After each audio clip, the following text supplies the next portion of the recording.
Okay, there we go. So obviously I'm CEO of Power Nickel. We're going to talk to you today about the NIS deposit. It's a high-grade nickel sulfide deposit in northern Quebec, just south of James Bay. The screen is pretty interesting because the core that you see in front of you, if you look at the bottom, that's the black rock that carries the nickel grade. So what you notice is it's very visibly distinctive. So that's interesting when we're drilling. You can actually, a lot of times when you drill, you never know what you hit until you get the assays. But in our case, we're able to identify if we're in the zone that we're looking for, because this is the only rock that carries the grade, is this nickel sulfide, and it's a black peridot rock. You notice to the right, by the ATCO trailers, just in the foreground, there's actually a big commercial complex, and that's the Hydro-Quebec substation. And so we're literally across the road from it. So this will make us very easy to become a very, low carbon, nickel mine, should we be able to find the resources necessary. And I think we have. Standard disclaimers. Obviously, we're not going to tell you anything we don't believe in and haven't actually pressed forward on, but you should do your own due diligence. What stage is the project at? Well, the project is, I would call, advanced exploration. We have a historic 43101, where we show about 3.1 million tons of about 1.7% nickel EQ. And we'll have a new one out before the end of the month. We expect that'll probably move us forward a bit in terms of tonnage, but most of all, it'll become a current resource. And we had a very successful drill program. We'll talk more about that as we move forward. This is, I consider, the money page. Why you would consider investing in Power Nickel, all things else considered equal, is that we're the lowest nickel sulfide mine per unit of nickel in the ground in the world, to my knowledge. If there's a better one out there, please let me know, because I want to buy that one too. So what we have here is, there's basically 5 companies in the TSX V world that are in nickel sulfides. The only one the market thinks is going to be commercial, I would say, is Talon Metals. You can see that their deposit's worth almost $1 billion. Their deposit is about 11 million tons of about 2.1% nickel EQ. As I said, we think we're going to be towards 4 million when this new deposit comes out, of about 1.7. So we're almost 35% of the way there. Yet we're trading probably even less than this right now. We're probably trading at about 1.5% of the Talon value, and I just don't think that's going to stay there for long, because the market's going to realize that we are going to make this a commercial mine. Where are we at in the world? As I said, we're just south of James Bay, and we're basically across from a major Hydro-Quebec substation. We can drive to it off the road. We're about 5 clicks away from another lithium mine that's being commissioned and being put in production this year. And there's 2 other lithium mines being built just around us. So there's a lot of infrastructure.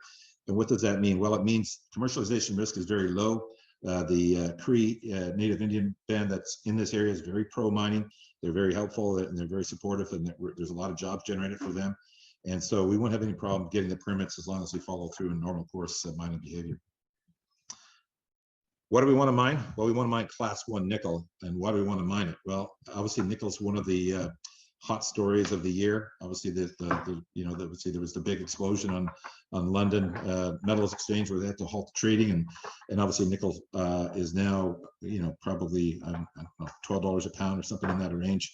So it's pretty impressive, and it's because the supply demand curve really looks favorable for nickel long term.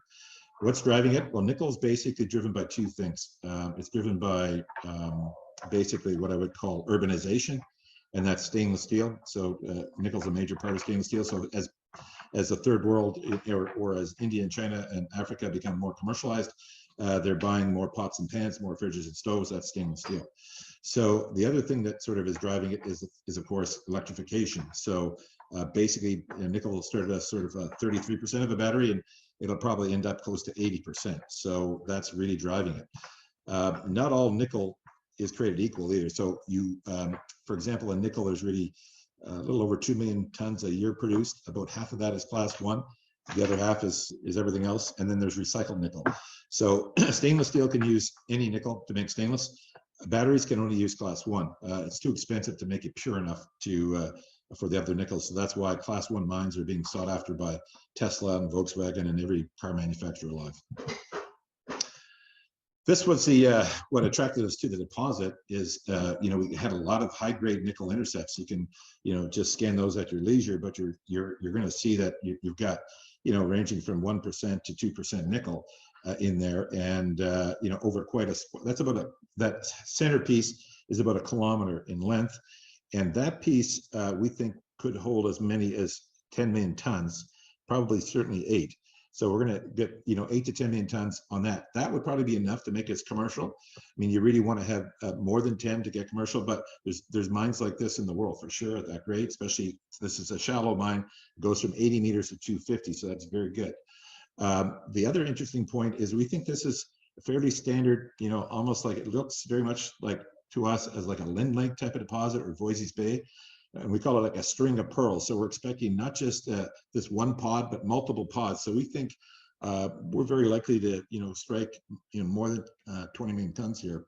If we strike more pods, then we think that's highly likely. We had a really great exploration program. These were we drilled 8 holes. 1 hole was in a fault. And obviously we stopped drilling. The other 7 holes hit the pay dirt and averaged probably between 1.4, maybe on the low side, to 1.9 on the high. Nickel EQ, so very attractive. It extended the deposit. So we were very pleased with the results, and it gave our geologists and geophysicists some proof that their exploration concepts were working. So they're pretty excited about this. And we did a technical interview with Crux investors out of the UK, where they had a geologist come on and sort of challenge our geologists, and we can get that to you if you're interested in it. It's very informative. I think it'll give you a lot of confidence that this deposit is going to have legs. This is what the future program will look like. So we're going to be stepping out both left and right. We're open at strike and along depth as well. So we're expecting we'll do probably another, probably half the drilling in this next round, which will start in early June, probably around June 7th. We'll spend about 50–60% of our drilling holes on infilling what we call NISC main, and increasing our tonnage. Probably we'll get to, I'm guessing, 6 million tons or so. And then we're going to be testing these other pods that we think and where they might be, which we think are behind a couple of faults we've identified. It seems likely that they'll want to nestle there. And if we find that, then that will really be a game changer for sure. This is sort of we've got about 5,000 hectares. You see the NISC main in sort of the geophysical look of that. NISC west is something we're going to test. And there's 2 wildcat targets to the right and to the left that will also be tested. I'm not sure that we'll get them this round. They'll probably be the next round, as we think there's enough to test in the NISC west and NISC main in this next round. Total number of shares outstanding. It's about now, because we just called our warrants to capitalize our next round of drilling, around a little over around 90 million. Total fully diluted, it's the same, about 111. The 52-week low 12, the high about 55. We frankly were surprised after the results of the last round that we charged up to 30, and then we sort of got beaten back by short sellers, and then obviously the market liquidity that's happened in the last little bit has sort of pushed us down. But we're not raising money here. We've got enough capital to push forward for another round of drilling, and we're going to do that because we think we've got a monster deposit on our hands, and we're quite keen to show the world the results. So what are the primary risks? I would say the resource risk is low. We think we've got both size and grade. Exploration looks great. We've certainly done very well in our first round. Permit risk is very low. Multiple mines being built in the neighborhood area. That gives you confidence that the Quebec government and the local people, particularly the Cree Indian Band, are pro-mining and want to produce jobs and tax revenue for their society. Political risk is very low. Quebec's very pro-mining. Capital risk is low. It's just a question of price. People have offered us a ton of money. We've turned it down because it's just, they're trying to take advantage of us with the shorts. We won't let that happen. We're funded through our next round of drilling, and we're in talks with strategic partners that are interested to buy a piece of the mine that would fund us considerably above the market. So we're open to that type of conversation if they're serious. Why invest now? We think we're trading at a massive discount to comparables. Obviously, every investor likes to buy cheap if you like the story. So this is as good as it's going to get, guys. We think the commodity bull market is here. It's obviously been beaten back a little bit with the liquidity event, but I think as people assess where to invest, for the next couple of years, the electrification plays, the battery metal plays are going to be very attractive, especially if you've got grade and tonnage. I think with NISC, we've proven we've got high grade nickel, copper, cobalt, and palladium. That's all very attractive, from a spreading of the risk as well. Nickel, of course, is the new gold, and it's been much talked about and probably has a very bright future ahead of it, and especially this nickel sulfide, which is what we have, class 1 nickel. The other thing you'll get with us is we have a very attractive gold and copper complex in BC and in Chile. And that was the company. In fact, we were trading it north of these levels based on our gold and copper. And then we acquired NISC because we thought NISC could give us a commercial mine. And we thought it would be unlimited upside with that. So we did that. So what we're going to do is we're going to spin out our copper and gold into a new co. That'll probably happen in Q3. And that'll be a nice bonus for our shareholders. We think that could be equivalent to what the stock is doing right now.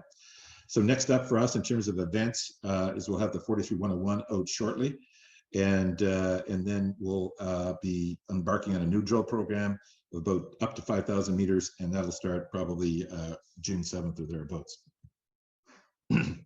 So that's a quick wrap up on Power Nickel. More than happy to take any questions if that is possible, and we can go from there. Thank you. Well, Terry, I think this might have been the fastest presentation you did outside of the back of a taxi or something, I guess. So. You know what? I mean, it's one of those things that it's the core story is pretty tight, right? I mean, yep. You've got a very interesting exploration play with great results, high-grade nickel sulfide mine in a great area. It doesn't get any simpler. So it's really just needs to get some exposure, and I think we'll get some love in the stock price. Absolutely, and one of the key part of that is obviously the royalty you have when Teck acquired the Coop Acquire project. You have a spin-off that's going to be coming out in Q3. So basically, a lot of investors could really look into right now, deep dive into your company and the value proposition, and hold at least a few quarters, if not more. Yeah, no, I think this is going to be one just you want to, if you're looking to get into junior mining in a significant way, this is one to have in your basket, because I'm thinking this is, 10 bagger be very, very poor performance, and most likely it could be as high as 100 bagger. And it's hard to say that with a straight face, but honest to God, this project really has that type of possibility. Absolutely, and this is what makes it very interesting. Obviously, nickel, as you saw, and as you said, I think it's a metal that's going to be very much needed. And the other thing I want to point the attention at is that basically you've put about the 4 or 5 main risks that you guys are facing, which is one of the is the resource. And right now, as you have money, can you just remind us, because it was going very, very fast, the next drilling campaign, and when do you expect results from that? Yeah, so the next drilling campaign will start in early June. We're just waiting for when the mobilization will happen. So I'm thinking probably June 7th or something in that range that week. And then it'll run for 6 weeks or so. And we'll be delivering the assays as we get them. So we'd expect to deliver first results back from this round of drilling, probably, I would say, Labor Day or something like that. We'll let people know, like we did last time, as we were drilling in November, December. I did say to people, we're hitting the target rock, and had people bought then at 12 cents, they could have been selling at 30. Obviously, somebody did that, and but I think we'll have that opportunity again. So we'll be able to tell just how much in the zone we are, and I think that's attractive. And maybe also little warning side for investors. Labs are full. Assays take long time. How the window of results can actually move in time in a realistic way? Yeah, for sure. I mean, we went through. We basically started to deliver results in November, second week in November, and our first release was March 1st. And that went through the Christmas season. So I think if we're basically looking at like after Labor Day, I think that's pretty good. I think we're going to be in Labor Day to end of September, early October. We'll probably get all of our results out.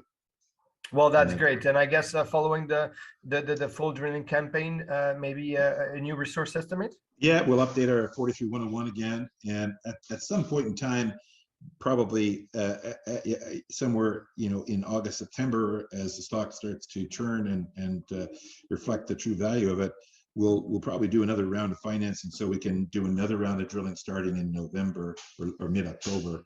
Would look to try and get to 10 million tons within the calendar year.